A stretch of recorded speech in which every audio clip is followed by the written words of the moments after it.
doing amazing, sweetie.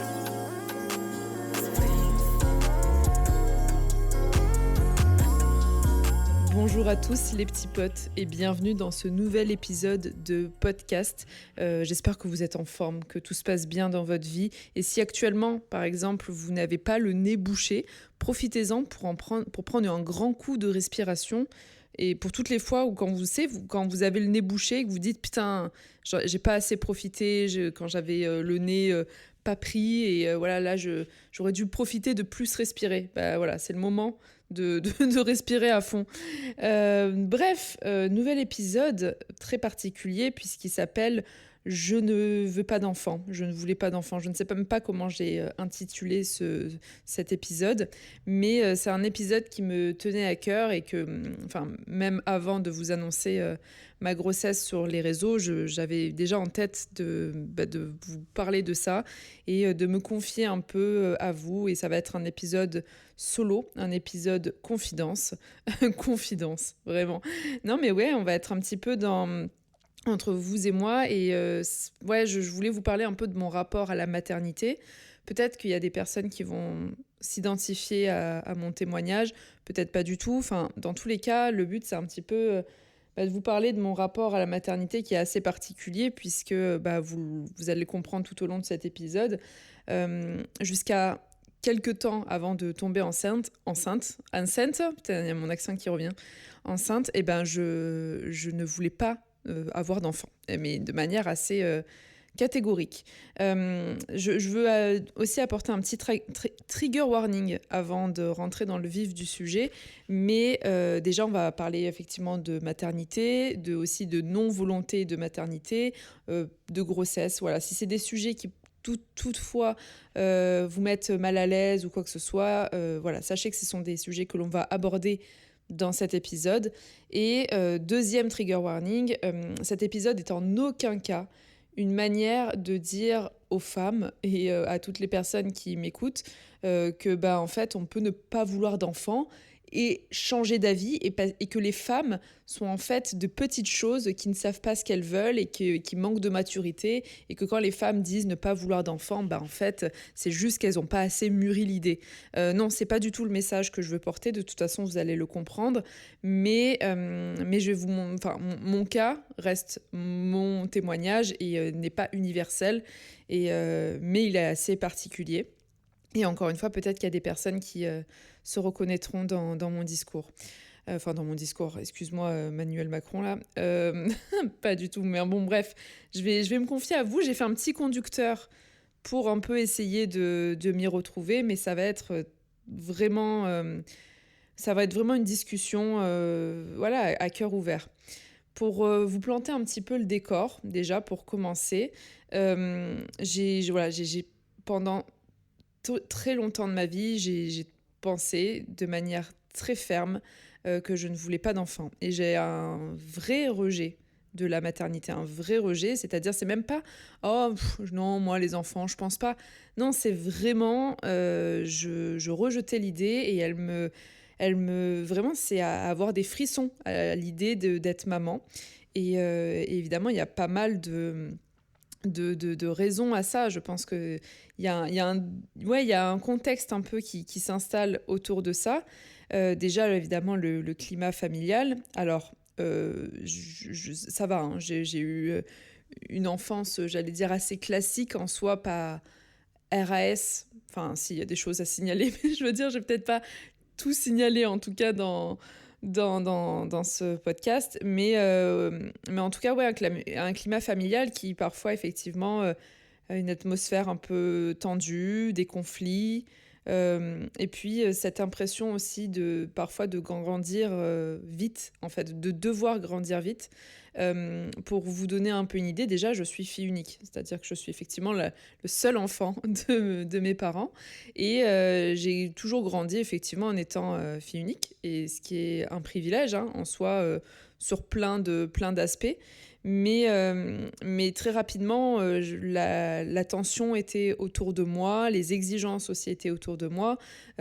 Tout ça, très rapidement, émotionnellement, j'avais aussi très vite une responsabilité sur plein de points où j'ai l'impression que ma candeur, ma naïveté, mon insouciance, on va dire, d'enfant, parfois était un petit peu, ouais, un petit peu froissée, enfin un petit peu éraillée, n'était pas forcément au même niveau que peut-être n'importe quelle insouciance d'enfant.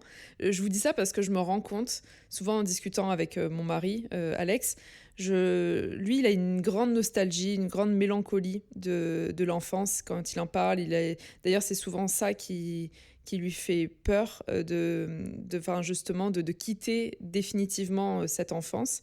Alors que moi, mais pas du tout. Mais alors, pas du tout. Au contraire, si je peux m'en éloigner au maximum. D'ailleurs, il y a beaucoup de souvenirs que j'ai effacés. Mais moi, vraiment, j'ai commencé à être heureuse, je pense, à partir de l'âge adulte. C'est-à-dire justement à partir du moment où il n'y avait plus cette histoire d'insouciance, etc., qui, pour moi, de toute façon, n'a pas pris une grande place dans mon enfance. Ouais, il y avait des disputes, des choses où parfois c'était parfois assez tendu. Et puis, comme je vous dis, couplé au fait d'être enfant unique, il y a souvent alors, j'étais introvertie quand même, comme petite fille. Et en plus, il y avait vraiment cette sensation parfois de solitude. Ouais, je sais pas, je dirais pas du tout que j'étais malheureuse, mais j'avais une forme de mélancolie qui était assez parasite. Voilà. Donc, autant vous dire que j'ai compris d'une manière assez tôt, j'ai compris qu'être parent, c'était lourd. Enfin, ouais, très lourd. Et je voulais surtout pas reproduire ça, au point où je voulais pas du tout de... c'est mon cauchemar le plus ultime, était d'avoir un petit frère ou une petite sœur. Pas du tout parce que j'avais pas envie de partager ou pour des raisons égocentriques, pas du tout. Mais parce que je ne voulais pas... Je projetais peut-être une forme d'empathie sur un autre être que moi et me dire j'ai pas du tout envie qu'un autre petit être subisse j'allais dire la lourdeur de la vie et des responsabilités. Voilà. Donc tout ça fait que je ne voulais surtout pas. Enfin, moi, je n'avais. Je sais pas si je pourrais dire que j'avais pas d'empathie pour les autres enfants, mais j'avais beaucoup de mal, en tout cas, déjà que peut-être que j'avais pas énormément de tendresse sur moi-même en tant qu'enfant. C'était dur d'avoir de la tendresse pour d'autres enfants. Vous savez, il y a un peu ce truc-là de projeter. Et d'ailleurs, quand je suis rentrée dans l'âge adulte, j'avais un peu ce truc-là de ah putain, moi j'aime pas les enfants. De toute façon, je m'entends pas avec les enfants et tout. Ce qui est possible un peu d'être, j'allais dire, mal à l'aise en présence d'enfants, ce qui était totalement mon cas. Et j'ai presque envie de dire encore un petit peu. Mais de là à dire qu'on n'aime pas les enfants, c'est très violent. Et je pense que c'est quelque chose qui me renvoyait à moi-même quand je disais ça. Et de dire, en fait, je n'aime pas l'enfant que j'étais. Je n'ai pas de tendresse envers l'enfant que j'étais. Donc tout ça, ouais, c'était un peu compliqué. Donc du coup, du plus loin dont je me souvienne, je ne voulais pas d'enfant, je n'avais pas de projection de maternité. Je voyais autour de moi, alors autant quand j'étais petite, on va dire en tant qu'enfant, je voyais des petites filles, je sais pas, c'est très stéréotypé, mais qui jouaient à la poupée. Enfin, je dis petites filles ou petits garçons, tu vois, mais autour de moi, je sais pas, il y en avait qui jouent à la poupée, qui avaient peut-être un peu déjà ce truc-là, enfin ce truc-là. Je sais pas comment dire, mais vous voyez un peu, ouais, cette facilité en tout cas. Et puis peut-être aussi c'était des enfants qui avaient des frères et sœurs, donc c'était plus évident. Mais même en grandissant, bah, pareil, je voyais aussi, je vois des personnes qui bah, avaient déjà ce truc-là de ah, un jour quand j'aurai des enfants, un jour quand j'aurai des enfants, etc. Et moi, pas du tout. Enfin, ou au pire, je le disais, mais comme j'aurais pu dire ah putain, le jour où j'irai marcher sur la Lune, quoi. Tu vois, c'est exactement du même acabit, c'est-à-dire que vraiment, c'est une projection, mais tu te dis, bon, c'est dans super longtemps. Enfin, je pense que même dans super longtemps, je marcherai pas sur la Lune, mais soit ça arrivera dans super longtemps, et du coup, j'ai même pas besoin de vraiment concrétiser cette projection, soit ça n'arrivera pas, mais voilà, du coup, je me pose pas vraiment la question. Et j'avais vraiment un mélange ouais, vis-à-vis de la maternité, de distance, de crainte, et à la fois peut-être, ça peut paraître prétentieux la manière dont je vais le dire, mais j'allais dire d'hyper lucidité. C'est pas dans le sens, ouais, je suis une meuf, waouh, je suis, euh, je suis omnipotente, je suis vraiment ultra lucide, mais c'est dans le sens où je pense que ma sensibilité et les responsabilités qu'on m'a très vite attribuées, voilà, j'avais un truc de, ok, je sais aussi ce que ça peut représenter d'avoir ces responsabilités-là, et du coup, ça me préoccupait énormément. Alors après, peut-être que vous allez me dire, oui, non, mais alors vraiment, pourquoi se torturer l'esprit à l'idée d'avoir des enfants? C'est pas obligatoire, enfin, il n'y a pas un papier, un contrat où on est obligé d'avoir des enfants. Et j'ai envie de dire, bien heureusement. Mais bon, on va pas se mentir qu'il y a quand même une pression déjà sociale au niveau de la société, d'espèces de rentrer dans les cases. Il y a des cases, j'allais dire, très patriarcales, définies avec le mariage, puis même, j'allais dire, le schéma classique qu'on se fait, mariage, maison, bébé, enfin, tout ça, puis avoir une bonne situation, un bon travail et tout. Alors, autant pour mon taf, moi, ça n'a jamais été trop un truc où j'ai jamais.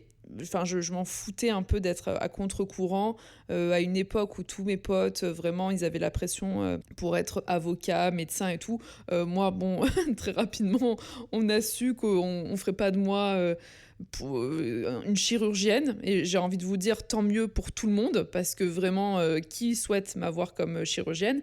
Non, et puis bon, voilà, aujourd'hui, enfin, j'ai fait pas mal de taf avant, mais j'ai fait des études aussi qui sont allées un peu dans tous les sens, mais aujourd'hui, je suis créatrice de contenu. C'est pas le métier le plus conventionnel qui soit, qui peut généralement d'ailleurs un peu poser des interrogations, des jugements, tout ça, mais c'est le taf dans lequel aujourd'hui je peux dire que je suis le plus épanouie possible. C'est même pas ça me convient comme taf, c'est un taf qui m'épanouit. C'est quand même un luxe de pouvoir dire ça. Mais bref, tout ça pour dire que je cherchais pas forcément à être conventionnelle, je n'ai jamais rêvé non plus de mariage, même si ça me dérangeait moins de pas rêver de mariage. Mais voilà, j'étais vraiment dans ce truc-là de bon, on verra bien, mais en même temps, je me dis, putain, il y a un moment où peut-être moi-même mes potes, tu vois, vont avoir des enfants parce qu'ils sont dans ce truc-là. Et moi, je serais quoi à ce moment-là? Est-ce que je serais sur le bord de la route ou quoi que ce soit? Alors, je rassure aussi peut-être les gens qui m'écoutent. J'ai aussi des potes qui veulent pas d'enfants, qui peuvent pas en avoir, etc. Enfin, vraiment, là, tout ce que je vous dis, c'était des inquiétudes ou des introspections que j'avais à l'époque et qui, forcément, peut-être, enfin, en tout cas, me tourner dans la tête, mais enfin, c'est pas forcément des inquiétudes qui sont, j'allais dire, légitimes, quoi. Tu n'es pas obligé d'avoir des enfants parce que tes potes ont des enfants. Enfin, voilà. Mais bon, bref, tout ça pour dire que j'avais quand même envie, où je me posais la question de me dire, ouais, peut-être à un moment, à 30 piges, à quoi ressemblera ma vie si je ne réponds pas, si je ne coche pas ces cases-là? Alors moi, vis-à-vis de moi-même, en soi, je vous avoue que c'était pas non plus là où ça m'inquiétait le plus. Forcément, c'est quand tes proches aussi attendent de toi et tu sais, te posent des questions en mode ah bah alors, bientôt les enfants, enfin vous connaissez hein, les questions classiques et t'as beau dire, voilà, t'as beau répondre à ces questions très infantilisantes et très paternalistes en disant bah non, moi, enfin c'est pas prévu, pas pour le moment, etc. Et encore, je faisais des euphémismes, hein, j'étais en mode oh bah non, pas pour le moment et tout, parce que j'ai eu toujours un peu de mal à m'affirmer avec ça en disant non, je ne veux pas d'enfant et c'est pas prévu. Peut-être aussi parce que c'était pas totalement défini dans mon esprit, mais en tout cas, il y avait un truc de non, je ne veux pas, je suis dans ce rejet de maternité. Et là où entre, encore une fois, toute la partie infantilisante, mais j'ai envie de dire, vous connaissez, euh, sur tous les plans, on infantilise les femmes, mais sur la maternité, c'est un level bien, bien salé, où on te dit, ah non, mais t'as le temps encore d'y réfléchir, hein, non, mais et puis, ah, bah, tu verras, tu changeras d'avis, puis, enfin, toutes ces phrases-là que je pense que vous connaissez et que vous avez en tête. Tout ça, c'était une violence supplémentaire, en fait, d'entendre ça. Parce qu'après tout ce que je viens de vous dire, c'est-à-dire un passé qui parfois est teinté de traumatisme, est teinté de choses, de bagages un peu lourds, quoi, émotionnellement. Si en plus on vient enlever la légitimité du fait que tu n'as pas envie d'avoir d'enfant, c'est une violence supplémentaire parce que tu te prends dans la gueule qu'on ne te considère pas du tout en fait. On ne te considère pas comme individu qui peut-être porte le poids de certaines choses et tu as juste envie de dire bah non là en tout cas c'est pas parce que je manque de maturité. Et vous verrez de toute façon au fur et à mesure de mon récit que entre le moment où je ne voulais pas d'enfant et le moment où je tombe enceinte, je n'ai pas tant gagné en maturité, hein. En tout cas, c'est pas la maturité qui m'a fait changer d'avis, entre guillemets. Mais ça, vous allez le comprendre. Mais tout ça pour dire que c'est tellement insupportable que les gens ne vous considèrent pas, ne se disent pas, bah tiens, quand même, tu veux pas d'enfant, mais alors bien que tu n'aies pas à te justifier, mais peut-être ça pourrait éveiller la curiosité de dire ah ouais, tu veux pas d'enfant et pourquoi? Est-ce que c'est pour des raisons, j'allais dire, environnementales? Est-ce que tu as des convictions? Est-ce que c'est par rapport à des choses qui sont ancrées en toi et que du coup, enfin, qu'est-ce qui est. Enfin voilà, essayer de peut-être plus comprendre ce qui se cache derrière ce refus et ce rejet, plutôt que juste, vous savez, faire une espèce de tape sur l'épaule, encore une fois, très paternaliste, en te disant oh mais non, ouais, ça c'est juste que t'es pas une femme, et les gonzesses, elles sont pas mûres encore, hein. C'est tout. Non, ça m'est insupportable. Et ça m'a pas aidé. Vraiment, ça m'a pas aidé de pas me sentir considérée parce qu'au contraire, ça m'a isolée. Ça m'a isolée dans mon truc et ça m'a laissé dans mon rejet de tout ça et que j'avais pas plus de tendresse pour les enfants quand on me disait qu'il fallait qu'un jour j'en ai. J'avais pas plus de regard tendre non plus sur ma personne. Non, non, ça me laissait juste dans une espèce d'errance par rapport à tout ça. Puis une peur évidente, j'ai envie de te dire, de reproduire des choses, de revivre le schéma familial. Et ça, je pense que ça, c'est le cœur de mon rejet et là-dedans, ce truc-là de se dire, est-ce que enfin, pour moi, c'était évident que le jour où je mettrais au monde un enfant, je reproduirais absolument tous les mécanismes et tous les schémas qui m'ont construit ou qui m'ont déconstruit parfois, et pas dans forcément le bon sens du terme. Ouais, ce truc-là de, en fait, non, je veux pas, je veux être indépendante, je veux m'émanciper aussi de ces trucs-là qui m'ont fait du mal. Et puis aussi, enfin, cette ambivalence entre, j'ai pas envie non plus d'être la mère douce, parfaite, la trad wife, voilà. Bon, de toute façon, ça me ressemble pas trop, hein, on va pas se mentir. Mais j'ai pas envie non plus de reproduire tout ce qui, au final, me hantait d'une certaine manière. Et je me suis dit, est-ce que moi-même, je vais être une mère tourmentée? Est-ce que moi-même, je vais me décharger émotionnellement sur mon enfant? Et je n'ai pas du tout envie de faire subir quoi que ce soit à un petit être que je vais mettre au monde et qui sera un adulte de demain et qui aura le poids de ma charge émotionnelle. Vous arrivez à suivre ou pas? Mais voilà, je me suis dit, j'ai cette responsabilité-là qui est beaucoup trop lourde. Et je serai dans une culpabilité, mais infinie, voilà, de donner, enfin de refaire des schémas de violence qui voilà, je sais, peuvent être destructeurs. Et puis, plus tu grandis, alors autant à 25 piges, ça va, j'avais pas encore trop de pression. Parfois, on me faisait des petits clins d'œil en mode «Ah, alors, bientôt, est-ce que tu vas te marier? Est-ce que tu vas avoir des enfants?» Sachant que j'étais célibataire et enfin voilà, moi j'étais juste dans ma vie, je sais pas où j'étais à 25 ans, je sais plus si j'étais à Montpellier ou à Paris, mais en tout cas dans mon appart, à faire ma vie, à sortir avec mes potes. Voilà, pas du tout dans une projection de vie. Bon, à la limite, à 25 ans, ça va, mais plus tu passes, tu sais, dans cette espèce de période entre 25 et 30 ans, et là, tout le monde commence à avoir un regard sur ta vie et à essayer de te ranger vraiment dans la case de la femme qui va bientôt rentrer dans la trentaine et qui va devoir avoir une stabilité quand même, autant sur le plan professionnel que sur le plan familial, du couple, etc. On te parle d'horloge biologique, on te dit attention, au-delà de 30 ans, ça va être une grossesse gériatrique, je crois qu'on dit comme ça, je ne sais même pas à partir de quel âge. Mais en gros, attention, ton corps de femme, faut y aller vite avant qu'il périme. Hein. Parce qu'on sait que nous, les femmes, on n'a pas beaucoup de temps entre le moment où on arrive sur Terre et le moment où on est périmé. Faut y aller. Hein. Donc bon, apparemment, il fallait que je me dépêche. Et bien sûr, encore une fois, ça rejoint cette espèce de pression sociale. Mais entre-temps, que se passe-t-il À 28 ans, j'arrive à un moment de ma vie où je sens qu'il y a un dysfonctionnement. En moi, je sens que dans mes relations, le peu de relations que j'ai, je dis vouloir m'engager, mais en fait, je m'engage pas du tout. Enfin, je choisis inconsciemment toujours des relations et des personnes avec qui c'est impossible de s'engager et où c'est miteux en fait, c'est médiocre, c'est nul. Et je me dis, alors oui, quand tu vois certains, j'allais dire candidats que j'ai fréquentés, oui, tu te dis, bon, eux, ils ont aussi ils sont bien gratinés aussi, et je pense qu'il y en a pas mal qui mériteraient d'aller faire un tour chez un psy.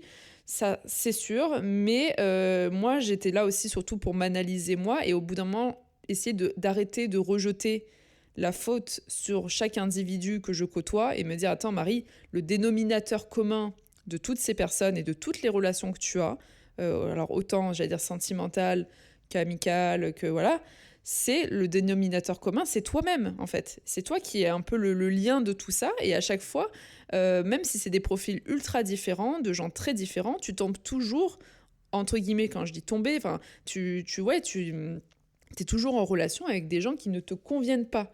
Et c'est quand même fou. C'est qu'à bout d'un moment, il y a un schéma. Et c'est là où je pense que ça m'a assommée parce que je l'ai compris soudainement. Et il était temps peut-être, mais je me suis dit, ok, il faut que j'aille en thérapie, il faut que j'aille voir un psy. C'est quelque chose qui m'intimidait beaucoup, hein, parce que je pense que voilà, c'est pas quelque chose qui est évident, surtout quand, j'allais dire, tu viens pas d'une famille où c'est forcément quelque chose voilà, de démocratisé ou quoi que ce soit. Enfin, oui, il y a un côté intimidant la première fois. Et c'est mon meilleur pote qui me dit, qui simplifie la chose et qui dit, ah, je pense que quand même tu pourrais aller voir un psy, tu t'essayes, et puis tu vois une séance, et puis tu essayes avec d'autres personnes, avec d'autres psys s'il faut et tout.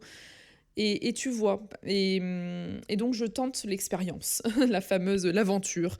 Je vais voir une psy qui s'avère au final me convenir assez. Enfin, je sens que le premier contact, en tout cas, me convient. Et moi, à la base, j'y vais pas du tout pour me dire, ah ben, je vais y aller et comme ça, peut-être que je vais avoir envie d'avoir des enfants. Faut partir du principe que à ce moment-là de ma vie, les enfants, c'est pas du tout la question, pas du tout le centre de ma vie, mais alors vraiment à milieu. Vraiment, je suis pas du tout en train de... Voilà. Moi, l'idée, c'est d'essayer de comprendre et de réparer un petit peu ce qui se passe en moi et dans mon passé et dans, voilà, comme je vous dis, tous ces bagages-là, j'avais besoin de les déposer, de les... Voilà. Surtout qu'il y a plein de trucs que, évidemment, je ne vous dis pas dans cet épisode parce que je pense que c'est des choses où je ne sais pas si j'aurai le besoin d'en parler publiquement et voilà, qui m'appartiennent. Mais pour vous dire où j'avais quand même quelque chose de... J'avais besoin d'exorciser un sacré truc quand même. Hein. Et je me dis peut-être que ça va m'aider aussi à tomber sur les bonnes personnes ou à m'intéresser en tout cas aux bonnes personnes et m'entourer de la bonne façon et peut-être d'apprendre à aimer aussi et apprendre à être aimé. Parce que voilà, ça c'est aussi c'est tout un délire aussi. Donc bref, je me retrouve en thérapie. Quelques séances se passent et vraiment c'est hyper efficace. Je sens en plus que je suis dans une démarche sincère, donc elle n'a pas besoin vraiment de creuser, enfin elle creuse évidemment, mais je coopère voilà, dans ce travail d'équipe de thérapie. Et voilà, elle répond, elle vient un peu démêler tous ces trucs d'anxiété, de schémas familiaux, d'interrogations identitaires, j'ai envie de dire. Elle m'apprend un petit peu pas mal de choses sur moi-même. Et vous savez, j'ai un peu cette sensation-là, au bout de quelques séances de psy. J'ai un peu cette sensation-là. Je sais pas si vous avez la ref de Kirikou ou Karaba la sorcière, qui est considérée comme méchante par tout le village, puisque c'est la sorcière. Bah, en fait, à la fin, alors je vous spoil, hein, mais en même temps, le film est sorti il y a 30 ans, donc au bout d'un moment, mettez-vous à jour. Mais Kirikou lui arrache une énorme épine qu'elle a dans le dos. Alors, apparemment, c'est toute une symbolique, etc. Mais elle se met à hurler, parce que ça lui fait mal sur le coup. Mais après, elle est totalement libérée. Et au point où elle devient gentille. Enfin, on comprend au final qu'elle n'a jamais été méchante, en fait. Et j'ai vraiment eu cette sensation en thérapie, c'est qu'au bout d'un moment, alors je n'étais pas méchante, hein, mais justement, j'ai l'impression qu'elle m'a enlevé cette énorme épine que j'avais et qui en fait qu'il fallait arracher un bon coup. Ça faisait mal, forcément, ça m'a remué, hein, ça c'est rien de le dire. Ça m'a dévasté pendant plusieurs semaines, plusieurs mois, vraiment. Mais c'était nécessaire d'enlever ce truc-là qui en fait était là coincé depuis, j'ai presque envie de dire depuis toujours, quoi. Et je me suis sentie tellement libre, tellement libérée. C'était fou. Et au fur et à mesure de cette thérapie qui commence à me libérer, j'arrive à voir, vous savez, un peu comme si justement le brouillard en face de vous, je parle qu'en métaphore, excusez-moi, je suis poète, mais voilà, commence à se dissiper. Et je vois l'homme qui va devenir mon mari par la suite, mais qui est un homme que je connais, en fait, qu'on se connaît depuis quelques années. On s'était jamais vu, voilà, on se connaît des réseaux, voilà. Mais je le vois, mais quand je dis je le vois, c'est dans le sens, je le vois, vous savez, je vois la personne qui jusque-là était un peu sur le banc de touche, mais pas parce que vous avez décidé de le mettre sur le banc de touche, mais parce que vous étiez incapable émotionnellement de voir les bonnes personnes.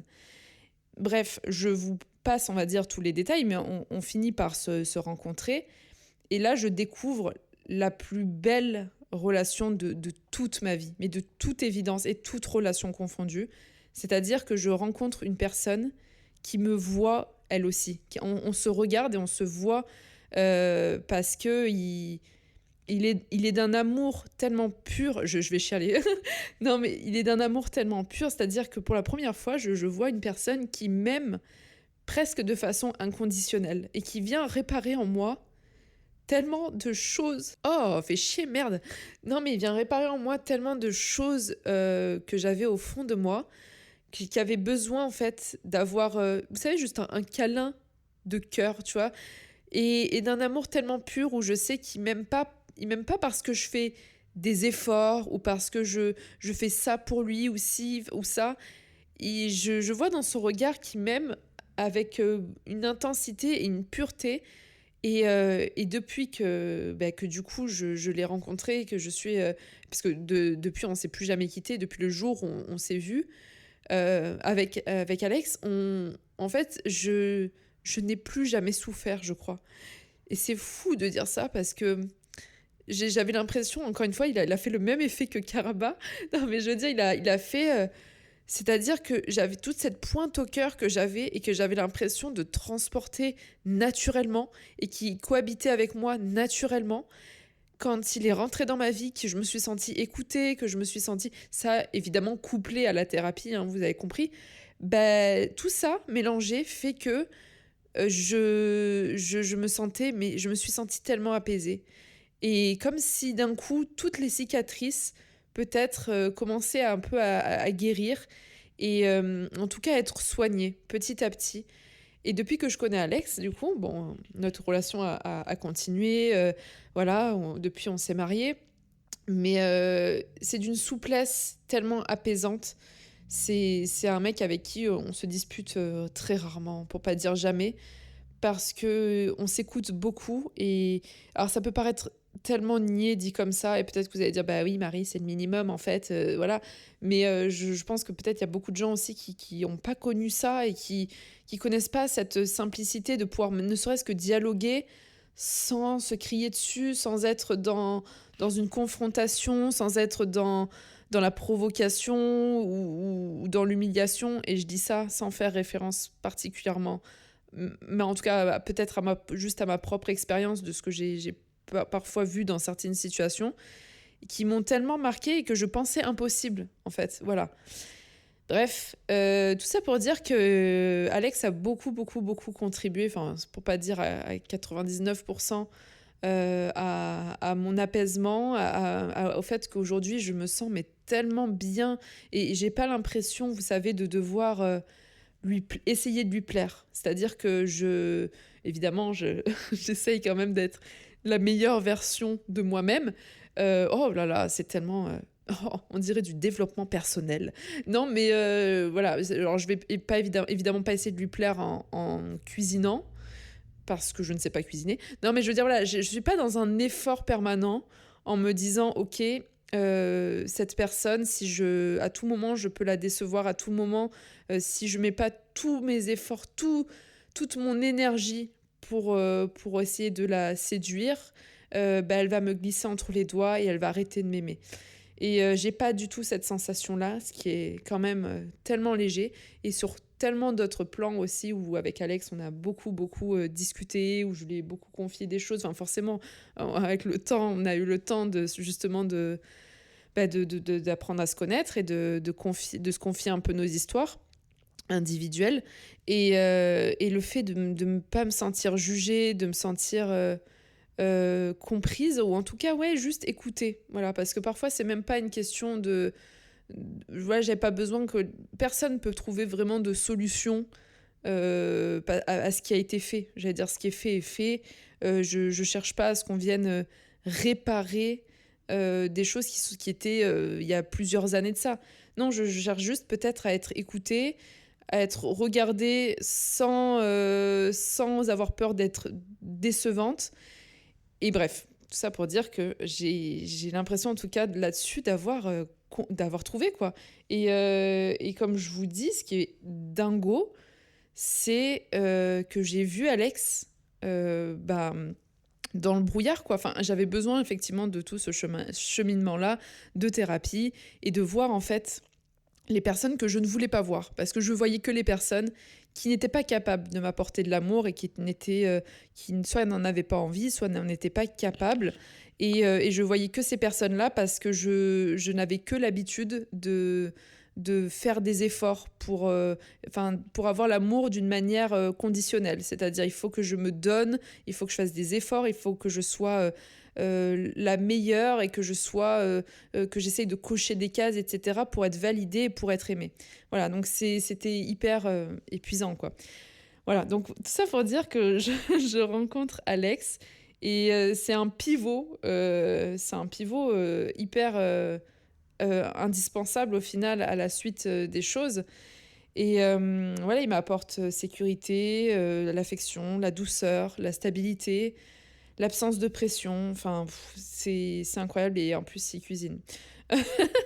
Pas que ça, d'ailleurs, il fait d'autres trucs aussi cool, mais je veux dire, ça joue beaucoup, bien sûr. Donc voilà, le cadre émotionnel, il l'a apporté, en fait. Il a apporté une espèce de cadre émotionnel. Et comme je vous disais, j'avais une peur jusqu'à là, ce que je rencontre Alex, j'avais une peur tellement envahissante de reproduire des schémas qui forcément m'ont fait du mal. J'avais tellement peur de ça et quand j'ai rencontré Alex, petit à petit, plus il m'apprivoisait, plus on s'est apprivoisé mutuellement, moins j'avais peur de ça. Moins je me suis dit, en fait, je suis tellement douce avec Alex, enfin, je suis tellement moi, je suis tellement dans l'apaisement que j'allais dire déjà, j'ai aucun réflexe de violence avec lui, aucune volonté ne serait-ce que même de m'exprimer en criant, j'ai pas besoin de ça, j'ai pas besoin de crier, j'ai pas besoin de quoi que ce soit. Donc au final, je me dis, putain, je découvre, je me découvre peut-être parce que j'ai peut-être été toujours comme ça, mais c'était enfoui en fait, et j'avais peut-être des mécanismes de défense. Et en fait, je découvre que tout va bien et je suis dans un apaisement émotionnel qui fait tellement, tellement du bien et qui m'a rassurée et qui a dissipé cette peur de reproduire des schémas, de reproduire tout ce que je craignais en fait de moi-même, tout ce que je crains. Et puis même en Alexandre, je vois un humain qui pareil, a une grande bienveillance. Et du coup, je ne le crains pas lui, je ne me crains pas moi. Je crains tout l'extérieur de ce monde, mais je ne nous crains pas nous. Putain, je suis désolée, peut-être c'est pas drôle, c'est peut-être pas feel good comme sujet, mais en même temps, je trouve ça tellement intéressant de vous partager tout ça. Et puis, du coup, il m'a libérée. Voilà, genre, j'en viens un peu à la conclusion de tout ça, c'est que il m'a libérée de quelque chose, enfin, de beaucoup de choses en soi, d'énormément de choses. Alors, et j'ai plus cette colère-là, j'ai toujours quand même. J'ai une colère qui est beaucoup plus enfouie envers certaines personnes qui m'ont fait beaucoup de mal, mais c'est une colère qui n'est plus vive, vous savez, qui ne me ronge pas au quotidien. Et puis surtout que c'est des personnes dont je me suis éloignée, où j'ai même carrément coupé les ponts. Donc au final, Alex m'a énormément aidé à ça aussi, à m'affirmer, de ne plus voir les personnes qui sont à l'origine de beaucoup de souffrances. Et c'était hyper important. Donc c'est pour ça que ouais, la douleur n'est plus vive. Et petit à petit, bah forcément, enfin pas forcément, mais en tout cas dans mon cas à moi, j'arrivais à me projeter sur la maternité. Parce que je me suis dit, ok, je crois que j'ai envie de ça. Je crois qu'en fait, j'avais pas un rejet de la maternité, j'avais un rejet de moi-même, j'avais un rejet de beaucoup de choses, mais j'avais peut-être pas un rejet de la maternité. Le chemin se faisant, alors on en a discuté avec Alex. Alex m'a dit que lui, il aimerait bien avoir des enfants, mais c'est pas tant, c'est pas parce qu'on avait planifié quoi que ce soit, c'est plutôt petit à petit, vous savez, c'est encore une fois, c'est un peu ce truc-là d'apprivoiser les choses. Je vois des enfants, bah, je me rends compte que je suis attendrie. Je vois un petit bébé, je me dis, oh, il y a quelque chose qui s'opère en moi. Et voilà, je me surprends moi-même à me dire, oh waouh, ou même quand je vois des bébés sur les réseaux et tout, je me dis, tiens, je trouve ça mignon.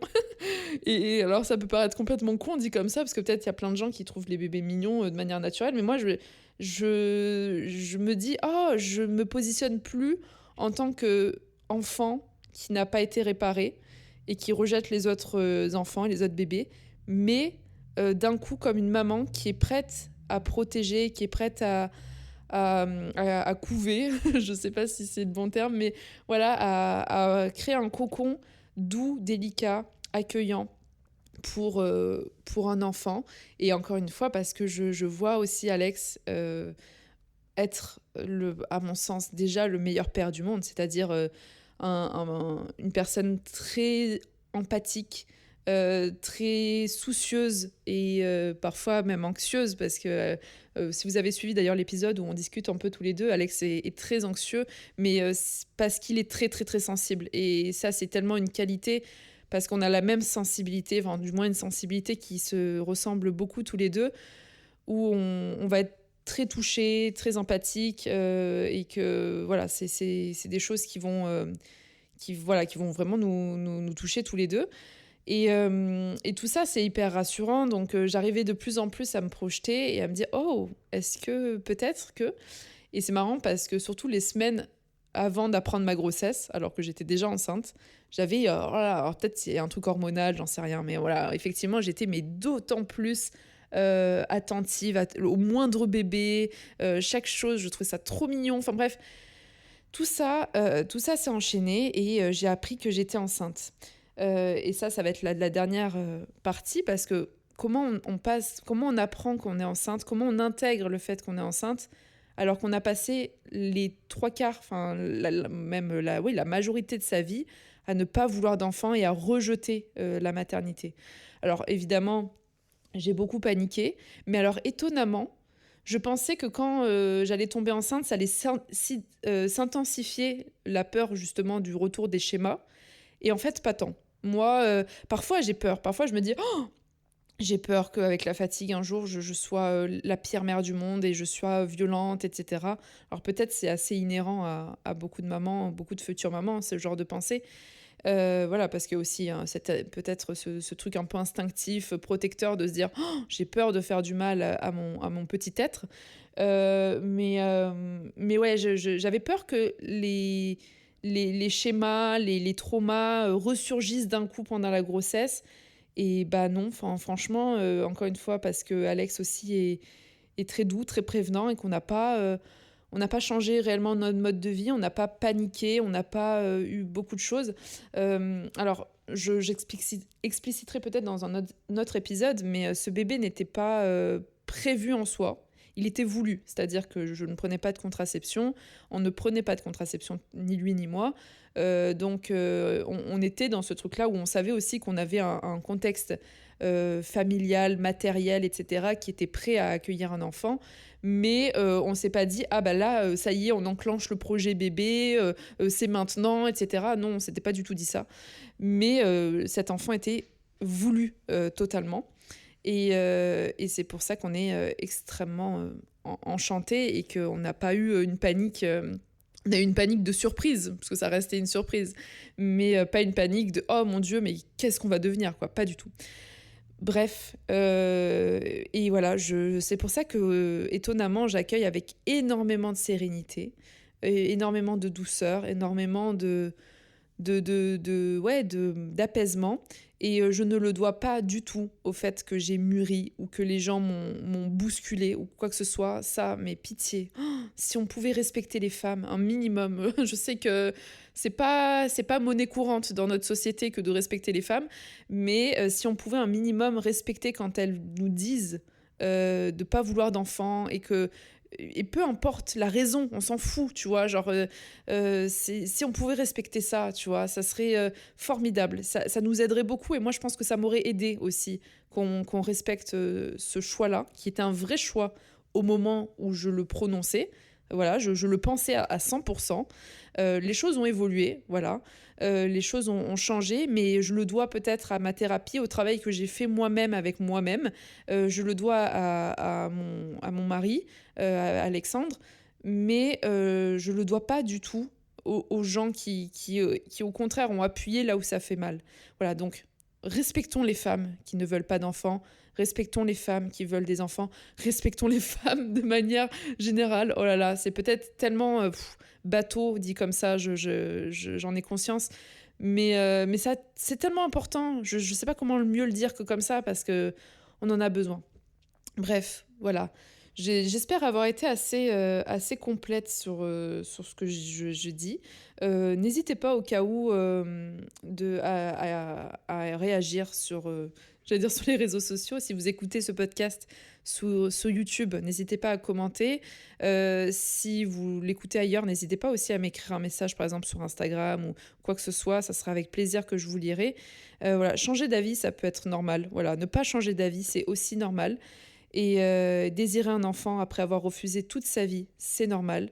Voilà. Donc le plus important, c'est de faire le choix qui nous ressemble, pas un choix qu'on attend de nous, qu'on attend de vous. Voilà. Merci de m'avoir écouté et je vous dis à la semaine prochaine pour un nouvel épisode. Et à bientôt, la compagnie.